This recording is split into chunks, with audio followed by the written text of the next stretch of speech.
applaudir, je vous dis.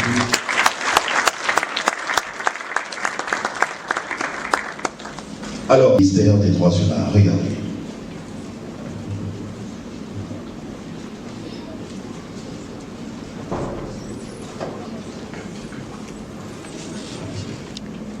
La célébration de la Journée internationale des droits de l'homme constitue une opportunité pour la communauté des militantes et militants du monde de partager des moments intenses d'introspection, mais également des réflexions autour du thème retenu cette année qui est réduire les inégalités, faire progresser les droits de l'homme, de communier avec tous les acteurs pour une meilleure prise en charge des droits et des libertés fondamentales de la personne humaine. La République démocratique du Congo, par le biais du ministère des Droits humains, saisit également cette opportunité pour célébrer la mémoire de tous les défenseurs des droits humains qui ont eu à donner leur vie afin de faire progresser le droit de l'homme.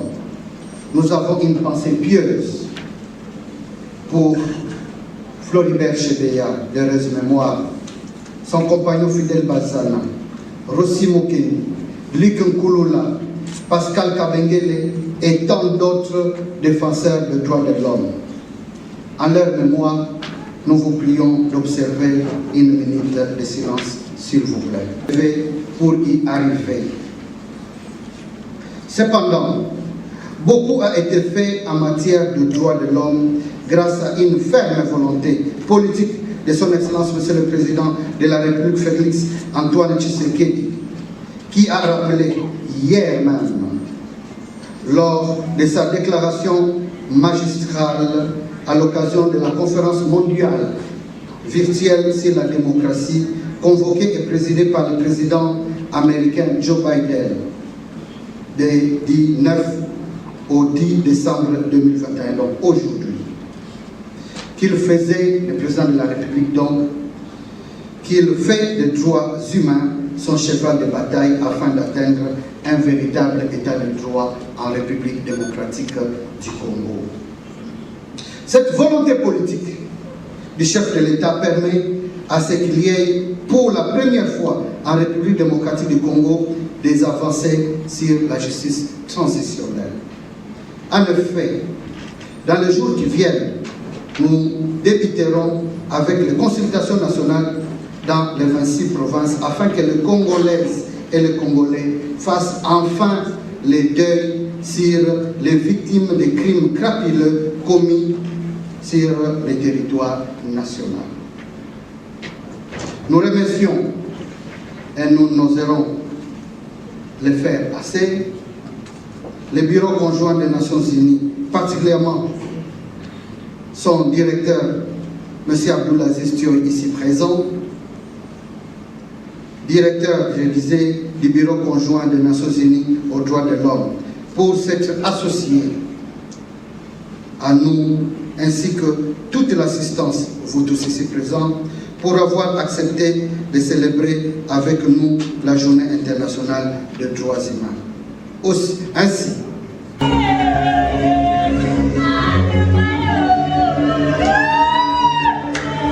dire sans attendre dans le village Maekoko.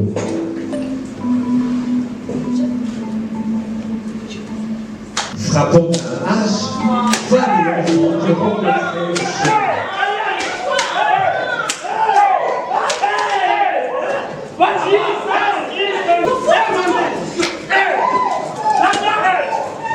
C'était cruel. Des femmes saignées. Des innocents poussés des cris. C'était un massacre. Un véritable carnage. Laissez-moi! Aïe!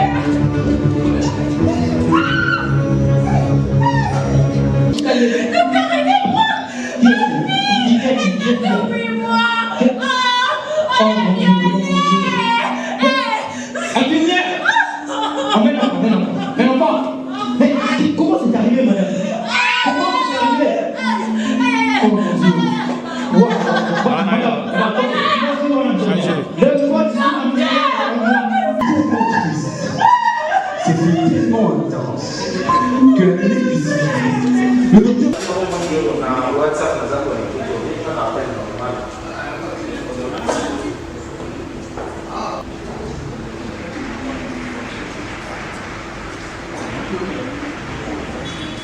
Le matin, ils sont là. Ce sont les élèves de l'école.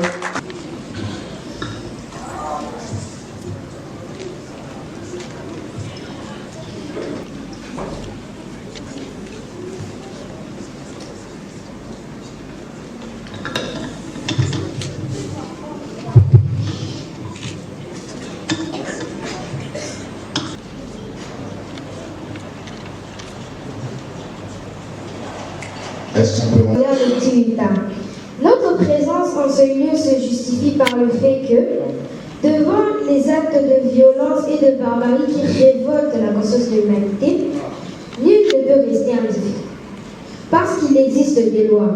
Oui, la Déclaration universelle des droits de l'homme que nous vous présentons constitue l'essentiel de ce dont tous les êtres humains doivent connaître.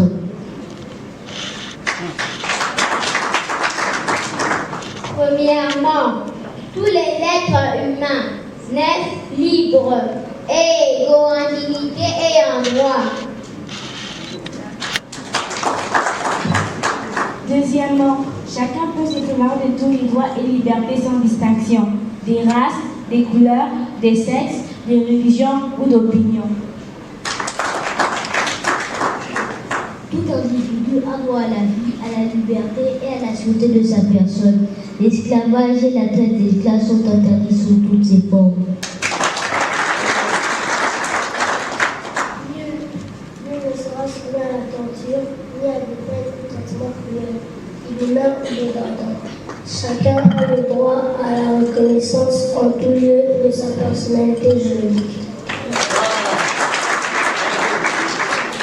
Tous sont égaux devant la loi et ont droit sans distinction à une égale protection de la loi. Une personne a le droit de demander la justice. Nul ne peut être arbitrairement arrêté. Non, non, non. Toute personne accusée présumée innocente. Nul ne sera l'objet d'assurance arbitraire de sa vie, sa famille, son domicile, ni d'atteinte à son honneur et à sa réputation. Toute personne a le droit de circuler librement et de choisir sa résidence. Toute personne a le droit de quitter tout pays, y compris le sien, de revenir dans son pays. Devant la persécution, toute personne a le droit de chercher l'asile et de bénéficier de l'asile dans notre pays. Tout individu a droit à une nationalité.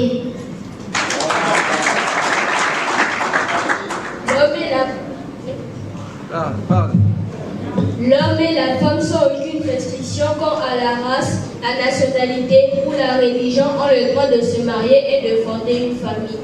La famille est l'élément naturel et fondamental de la société, a droit à la protection de la société et de l'État. Nul ne peut être arbitrairement privé de sa propriété. Toute personne a droit à la liberté d'expression, de pensée, de conscience et de religion. Toute personne a droit à la liberté d'association et de réunion pacifique. Toute personne a le droit de prendre part à la direction des affaires publiques de son pays.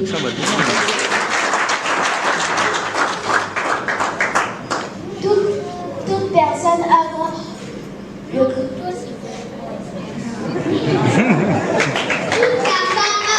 la sécurité sociale. L'individu a le devoir envers la communauté dans laquelle seul le libre et plein développement de sa personnalité est possible. Applaudissez que ces enfants sont merveilleux. Le complexe scolaire, les petits Utah, on applaudit mieux que ça. Déclaration officielle de la Journée internationale des droits humains. Mes chers compatriotes,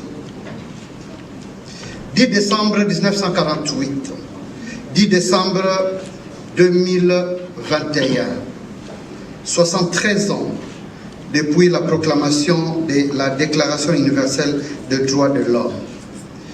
Déclaration considérée comme la feuille de route mondiale en matière de liberté et d'égalité et qui protège chaque personne en République démocratique du Congo sans considération des races, des religions, des tribus, des langues ou des sexes. L'état de droit prôné par son Excellence, Monsieur le Président de la République, chef de l'État, Félix-Antoine Tshisekedi, doit être celui où tous les droits de l'homme sont au centre de la politique gouvernementale, étant donné que partout où se trouve un homme ou une femme se trouve de droits, obisochetas ibius. Des droits qui doivent être impérativement protégés. Et cette tâche est dévolue aux gouvernants que nous sommes. La célébration de la Journée internationale des droits de l'homme est considérée comme spéciale pour le ministère des droits humains parce que la protection et la promotion des droits font partie des attributions qui lui sont dévolues par la loi et donc en constituent ses priorités par essence. En effet, le miroir d'un pays se cristallise par la façon dont les gouvernants traitent leurs gouvernés. De telle manière qu'on ne peut se voiler la face devant les réalités d'aujourd'hui, à savoir les graves violations des droits de l'homme et du droit international humanitaire qui continuent à sévir au sein de notre population. Cependant, nous ne pouvons ignorer les efforts menés par l'ensemble du gouvernement, sous la houlette de son Excellence, Monsieur le Premier ministre, chef du gouvernement Jean-Michel Sama Lukonde et le ministère des Droits humains en particulier, afin de matérialiser la volonté du chef de l'État d'instaurer un véritable État de droit à travers les plaidoyers et les actions concrètes visant à ce que tous les Congolais, quelle que soit leur race, leur religion, leur sexe, leur langue, accèdent sans exclusion à la jouissance et à l'exercice de leurs différents droits.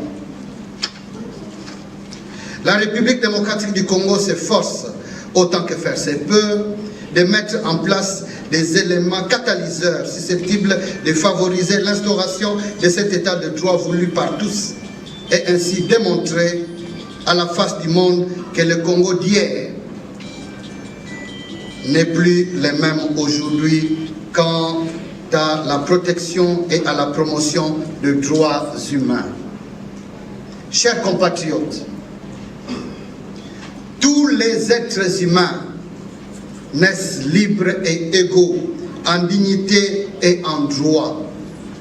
Ils sont doués de raison et de conscience et doivent agir les uns envers les autres dans un esprit de fraternité, dispose de l'article 1er de la Déclaration universelle des droits de l'homme. Voilà pourquoi, lors de notre avènement à la tête du ministère des Droits humains, la première tournée que nous avions effectuée dans plusieurs provinces avait pour principal objet de vérifier les conditions carcérales dans lesquelles les détenus vivent. Les détenus ont en effet aussi des droits, étant humains au même titre que tout autre être humain, hormis le fait qu'ils soient privés de leur liberté. La situation du corps est ici. Ce que j'ai vu chez nous à Goma. Déjà, comme vous le savez, aujourd'hui c'est le jour où nous célébrons la Journée internationale des droits de l'homme, qui est en fait la journée qui a été dédiée à l'année en 1948, c'était le 10 décembre, qui avait cristallisé la Déclaration universelle des droits de l'homme. Donc en tant que ministère des droits humains, nous ne pouvions pas laisser passer ce jour dans l'indifférence. Il était important que nous puissions commémorer.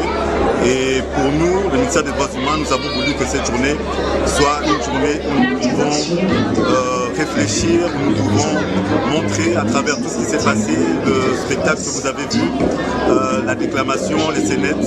C'était une façon de montrer que la République démocratique du Congo a connu beaucoup et continue à connaître beaucoup de difficultés dans le domaine des droits de l'homme, mais qu'il y a une volonté manifeste des autorités, du chef de l'État, du chef du gouvernement, du ministre des Droits humains, pour que cette situation puisse s'améliorer, ce qui est déjà le cas aujourd'hui. Donc nous sommes très contents pour cette journée qui s'est très bien passée et nous pensons que ce n'est qu'une étape sur le long chemin que nous avons à mener dans le domaine de l'amélioration des droits de l'homme en République démocratique du Congo. La République démocratique du Congo est un pays post-conflit. Il y a beaucoup de conflits qui continuent à se poursuivre dans la partie est du pays, mais il y a une volonté de faire en sorte qu'avec la conscientisation, avec le renforcement des capacités, avec la vulgarisation, la promotion des droits de l'homme, nous puissions arriver à de meilleurs résultats.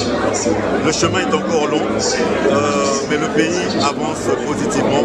Il y a une impression par rapport à ça et nous pensons que ça va aller.